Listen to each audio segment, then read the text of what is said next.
السلام كما يتمسي خبرات كبران تخطاتلتي فونو اير تي في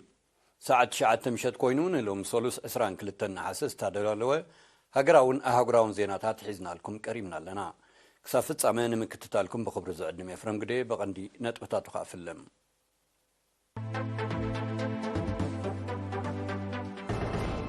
بريزيدنت سياسة فوركي أو على مراحتي مشاركتي هاجرات بريكس نمستاف لو من ساعات كلتا دحر غطري كتما جوهانسبرغ آتيوم بيت تمرت وارساي كالو ساوان عمت تمرت قلتشن عسران سلستن عسران أربعتن سرو أكاديمية تمرتي جميرة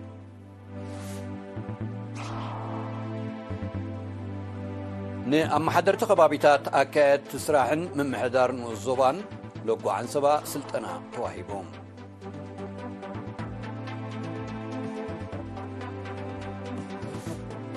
الرت أفريقيا بقداي نيجر زغطلو زل أكايدان تخونتات مليسو زقادد مخانو تحبيرهم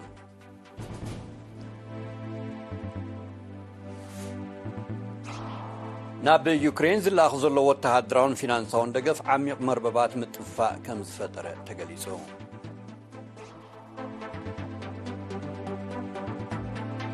أمونغو حيلتات تا أفغانستان باكستان من لوات تقصبن تقاليهم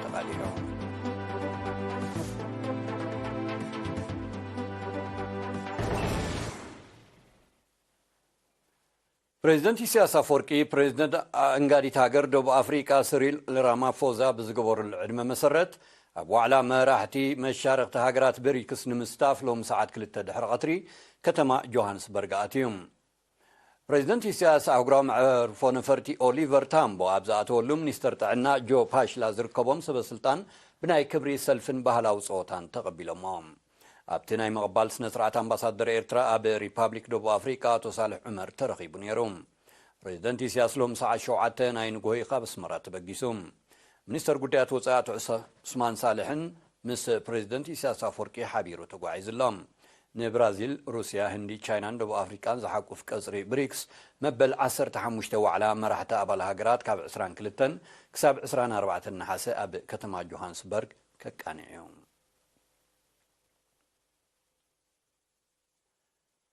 بيت تمرت وارساي كالو ساوا عمت تمرت قلتشن عسران سلستن عسران 4 سروع أكاديمية تمرت جميرة وكيل إيرينا موسى كيدانن زدالو صبصاب ميكيل حدقو كقرب النايم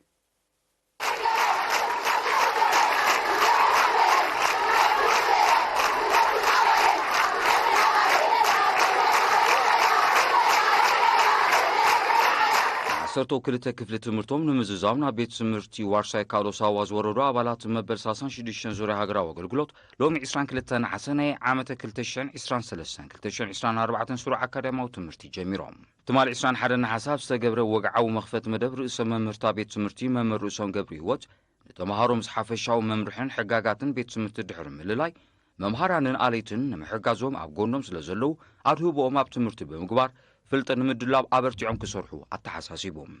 شوتو بيت سمرتي وارساي كالو نتمهارو بالعلا كدامو بقعات نابل علوي درجات تمرتي مسقار مخانو زي تقسم ممر رؤسهم مسماكر سلطانا هاقرا واقلقلوت زلوهم سطومن تمالالان وهدت نوصي تمرتي درعو كم زلو بمبرا نايز حالف قروا عامتات وصيت هياو مسكر كم زغونه أنصيرهم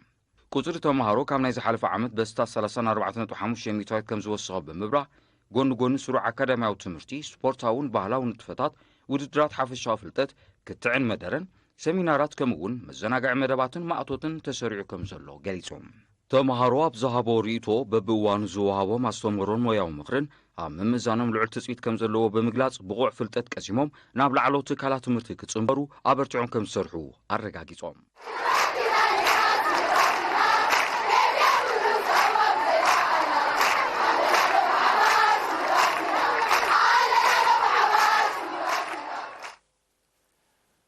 كوبانيا مقعزي حارات كابس مرا نام من محدار كبابي عد فلسطين وزباد بارواز خفتو حدش مسمر بعسران حاسي أقول قلت جميرو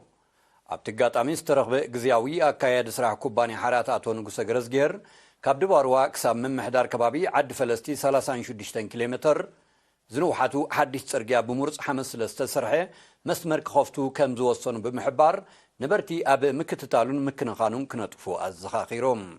ኣብቲ መስመር ዝተመደበት ኣውቶቡስ ዕለታዊ ኣገልግሎት ክትህብ ጀሚራ ከምዘላ ታሪፍ ድማ ካብን ናብን ኣስመራን ዓዲ ፈለስትን 20 ኣቕፋ ምዃኑ ዝሓበረ ኣቶ ንጉሴ ብዝሒ ዓድታትን ተጠቃምነት ህዝብን ተራዩ ኣውቶቡስ ክትውሰኽ ከም ዝከኣላ ተንቢሆም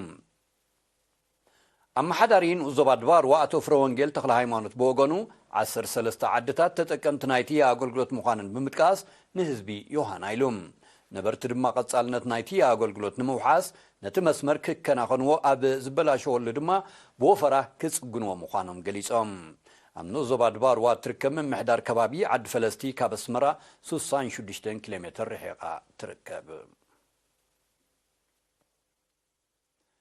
ንኣመሓደርቲ ከባቢታት ኣካየድቲ ስራሕን ኣባላት ቤት ጽሕፈትን ምምሕዳር ንዞባን ለጓዓን ሰባ ብሓለፍቲ ኣብያተ ጽሕፈት ሚኒስትርታት ማሕበራትን ኣብ ስርሖም ዝሕግዞም ናይ ሓደ መዓልቲ ስልጠና ብ18 ነሓሰ ኣብ መቐርካ ተዋሂቦም ሓላፊት ምምሕዳርን ፋይናንስን ንዞባ ለጓዓን ሰባ ወይዘሮ ፍሮወይኒ ዘሚካኤል ኣመሓደርቲ ከባቢ ኣካየዲ ስራሕን ኣባላት ቤት ጽሕፈትን ኣብ ስርሖም ዕቱባትን ናይ ስራሕ ሰዓታቶም ዘኽብሩን ክኾኑ ምስ ነበርቲ ብምርድዳእ ንጥፈታቶም ከሰላስልን ኣታዊታትን ወጻኢታትን ብንጹር መዝጊቦም ኣብ ጸብጻቦም ከቕርቡን ሓቢራ ስልጠና ዝሃቡ ብወገኖም ኣብ መምርሒ ስራሕን ክጥንቀቕሉ ዘሎም ጉዳያትን ኣተኪሮም ሰፊሕ መብርሂ ሂቦም ኣመሓዳሪን ዞባ ለጓዓን ሰባ ኣቶ ብርሃም ሓጎስ ድማ ሰልጠንቲ ናይ ስራሕ መንፈስ ሓዲሮም ሕጋውነት መምርሒ ስራሕን ኣሰራርሓን ተኸቲሎም ንህዝቦም ብግቡእ ከመሓድሩ ምስ ኩላቶም ኣብ ቦታኦም ዝነጥፉ ኣካላት መንግስቲ ተዋሂዶም ክሰርሑን ቁፅፅር ኣብ ዘድልዮም ስራሓትን ውሳኔታትን ጥንቁቓት ክኾኑን ኣዘኻኺሮም ተሳተፍቲ ድማ ስልጠና ኣብ ስርሖም ኣዝዩ ሓጋዚ ኮይኑ ስለ ዝረኸቦ ብግብሪ ክሰርሕሉ ምዃኖም ብምርጋጽ ካብ ሚኒስትሪ ሕርሻ ዝተዓደገ ዘርኡ ዕፉን ክዕደል ኣብ ምምሕዳር ከባቢ መቐርካን ደቂ ሸሓይም ዘይፍቓድ ዝስራሕ ዘሎ ኣባይቲ መግቲኢ ክግበረሉ ዝብልን ካልእን ርእቶታት ኣቕሪቦም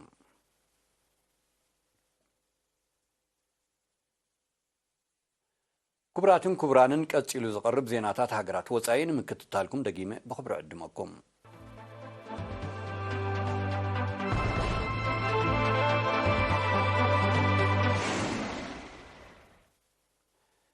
ሕብረት ኣፍሪካ ኣብ ጉዳይ ኒጀር ዝኽተሎ ዘሎ ኣካይዳ ነቲ ተፈጢሩ ዘሎ ኩነታት መሊሱ ዘጋድድ ምዃኑ ተሓቢሮም እዚ ተገልጸ እቲ ሕብረት ንኒጀር ካብ ኩሉ ንጥፈታቱ ክውንዝፋት ማለ 21 ነሓሰ ድሕሪ ምውሳን እዩ ስጉምቲ ካብ ዝሓለፈ ወርሒ ሓምለ ኣብታ ምዕራብ ኣፍሪካዊት ሃገር ተኸሲቱን ዘሎ ዘይርጉእ ኩነታት ዘኽርር ምዃኑ ዝቀላሕ ዘሎ ሕብረት ኣፍሪካ ነቲ ኩነታት ብዘተ ንምፍታሕ ጻዕርታቱ ክሕይል እዮም ብርክት ዝበሉ ወገናት ዝጽውዑ ዘለዉ ቁጠባዊ ውድብ ሃገራት ምዕራብ ኣፍሪካ ማለት ኤኮዋስ እውን ነቲ ኩነታት መሊሱ ዘሻሕክር ንጥፈታት ከካይድ መጽንሑ ጸብጻባት ይጠቕሱ ዕልዋ ዘካየድ ወተሃደራዊ ጉጅለ ኒጀር ስልጣን ናብ ሲቪላዊ ምሕደራ ከሰጋግር 3 ዓመታት ከም ዘድልዮ ብምጥቃስ ኣብ ውሽጣዊ ጉዳያት ሃገሩን ዝግበር ዘሎ ምትእትታው ብትሪ ክኹንኖ ጸኒሕሎም ብ26 ሓምለ ኣብ ኒጀር ዝተኻየደ ወተሃደራዊ ዕልዋ ብቐንዱ ምዝመዛ ጸጋታት ንምቋም ከም ዝኾነ ዝግለጽ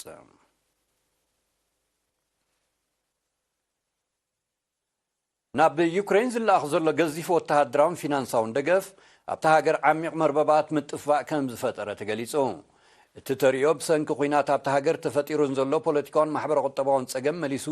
ኣኽሪርዎ ከም ዘሎዮም ናይ ቀረባ ተዓዘብቲ ዝጠቕሱ ናብታ ሃገር ካብ ዝጓረዝ ዘሎ ኣጽዋር ሃገራት ምዕራብ ብርክት ዝበለ ከም ተዘምተውን ኣቐዲሙ ዝወፀ ጸብጻብ ምሕባሩ ዝፍለጥ እዮም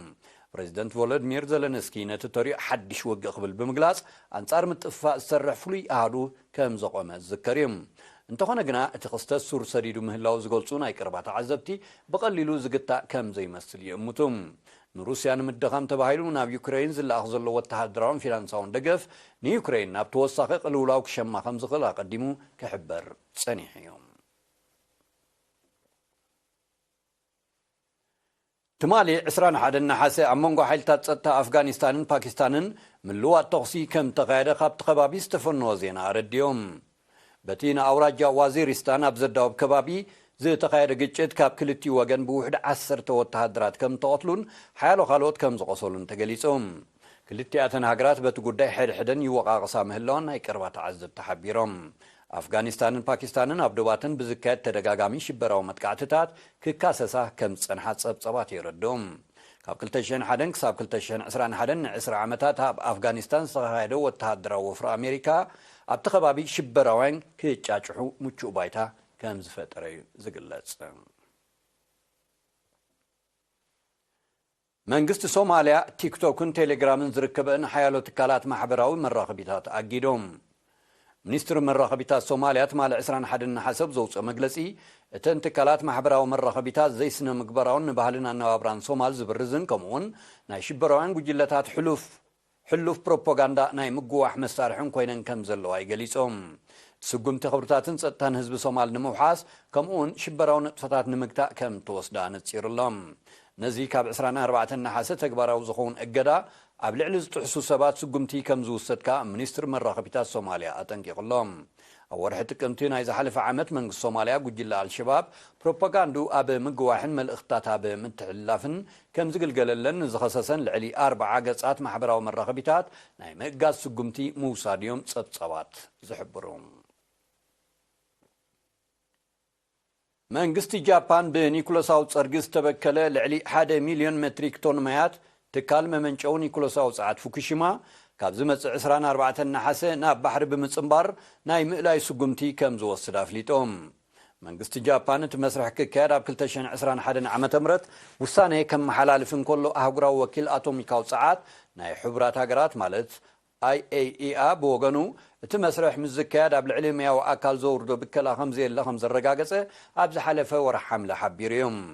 እዚ ድሕሪ ኣብ 2011 ዓመተ ምህረት ዘጋጠመ 9 ሬክተር ምንቅጥቃጥ ምድርን ንሱ ዘስዓቦ ሓደጋ ሱናምን ኣብ ልዕሊ መመንጨዊ ኒኮላሳው ጸዓት ፉኩሺማ ብዘውረዶ ዕንወት ዝተበከለ ማያት ካብ ቀንዲ መተፋነኒ ዛዕባት ዞባ ኮይኑ ከም ዘሎ ይዝሕበር መንግስቲ ጃፓን እቲ ብኒኮላሳው ጸርጊ ዝተበከለ ማያት ዘድሊ ምጽራይ ድሕሪ ምግባር ናብ ባሕሪ ናይ ምጽምባሩ መስርሕ ከም ዝካየድ እኳ እንተሓበረ ጎረባብቲ ሃገራት ግን ተኣማንነት ከም ዘይብሉን ዝገልጻ ዘለዋ ቻይና ደቡብ ኮርያን ሰሜን ኮርያን ውጥን ጃፓን ክቃወሞ ምጽንሕን ዝገልጹ ጸብጸባት መንግስቲ ቻይና ፍርያት ውጽኢት ባሕሪ ካብ ቶኪዮን ፉኩሺማን ዝርከብኦ 10 ከባቢታት ጃፓን ናይ ምእጋዝ ስጉምቲ ወሲድሎም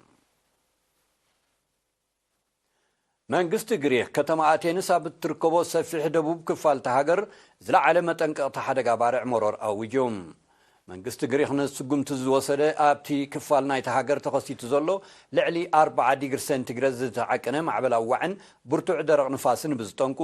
ኣብ ምዛም ዝሓለፈ ሰሙን ዝተበገሰ ሓያሎ ሓደጋታት ባርዕ መሮር ካብ ቁፅፅር ወፃኢ ብምዃን ናብ ሰፊሕ ከባቢታት ከም ዝለሓሙ ኣብ ዝቃላሓሉ ዘሎ እዩ ሓደጋ ብዝፈጠሮ ስጋት ኣሽሓት ነበርቲ ወሰናስን አቴንስ ናብ ውሕስ ቦታ ክጉዕዙ ትእዛዝ ምምትሕላፉ ድማ ተገሊጹሎም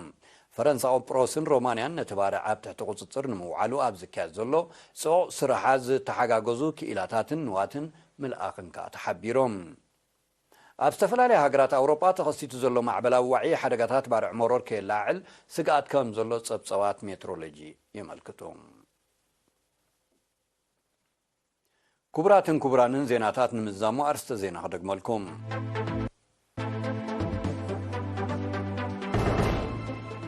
بريزيدنت إسياس أفورقي أبو علامة راح تمشارختي هاجرات بريكس نمستاف لو مساعات كل التدحر قطري كتما جوهانسبرغ آتيوم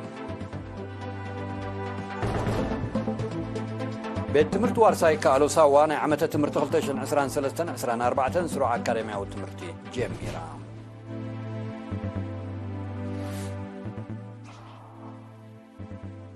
أما حدر تخبابيتات أكاد سراحن من محدار الزبان لقوا عن سبا سلطنا توحيبهم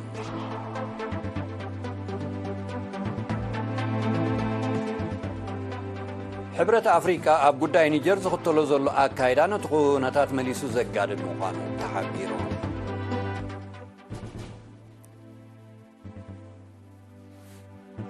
ناب يوكرين زلا أخذلو واتهادران فينانساون دقف عميق مرببات متفاق كان فترة تقليسو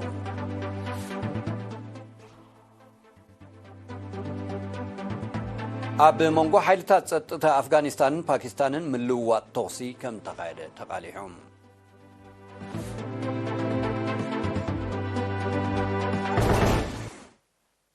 مباركس كبراتن كبرانن ساعة زيز تدالو زيناتات أبز تزازي ملو مزسترفو مدباتنا نحرقوكم بوغنا بروح مشت